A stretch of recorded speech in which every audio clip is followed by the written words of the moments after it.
नमस्कार, स्वागत है आपका। चीन किस तरह से अब हिंसक होता जा रहा है एलएसी पे, उसकी तस्वीरें आप मेरे साथ देख सकते हैं। इस वक्त पे चीन के सैनिक किस तरह से आर्मर्ड गन भी लेकर पहुंचे हैं। ग्वांगडाओ जो एक चीन का पुराना लेकिन मार्शल आर्ट्स की कई फॉर्म में इस्तेमाल होने वाला एक ऐसा हथियार है जिसको वो बहुत ज्यादा यूज करते हैं, वो भी उनके पास है।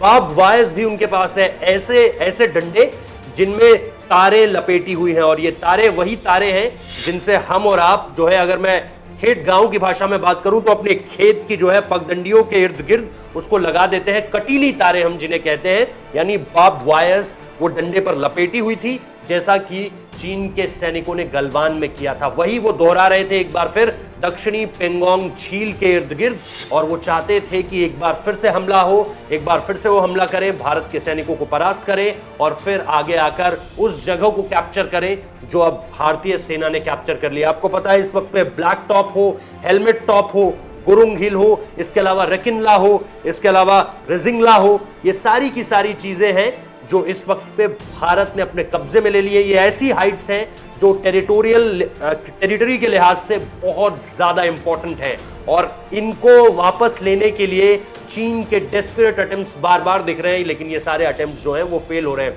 अब देखिए 29 से 30 की दरमियानी रात उन्होंने दक्षिण पेंगोंग सो की तरफ से उन्होंने अटैक करने की कोशिश की। इसके अलावा फिर 1 तारीख को भी उन्होंने प्रयास किया, यानी पिछले 11 से 12 दिनों में वो 4 बार इस तरह का प्रयास कर चुके हैं, लेकिन भारतीय सेना ने हर बार उन्हें मारा है, उन्हें वापस भेजा है, उन्हें खदेड़ा है। तो ये सारी की सारी चीजें अब सामने निकल कर आ रही है, जिससे ये साफ हो गया है कि चीन पूरी तरह से अब इस लड़ाई को जो है वो बातचीत के जरिए नहीं सुलझाना चाहता। उनके रक्षा मंत्री जरूर भारत के रक्षा मंत्री को मॉस्को में कहते हैं कि आपके साथ बात करनी है अलग से, ये जो एसओसी की बैठक चल रही है इससे अलग हम लोग बात करते हैं, लेकिन उस 2 घंटे 20 मिनट की बातचीत में भी कुछ निकल कर नहीं आता है। अब खबर यह भी है कि 10 तारीख को दोनों देशों के विदेश मंत्री यानी एस जयशंकर कल यहां से निकल गए थे, और अब जब वो बात करेंगे तो क्या, सबसे पहला सवाल तो यह कि क्या जयशंकर को इस मीटिंग में बैठना चाहिए। दूसरा सवाल यह है कि अगर वो इस मीटिंग में बैठते हैं तो फिर इससे निकल कर क्या आएगा, क्योंकि बातचीत की बात तो चीन कर रहा है, लेकिन दूसरी तरफ ये तस्वीरें भी तो बहुत कुछ कहती हैं, और ये तस्वीरें जैसे ही सामने निकल कर आई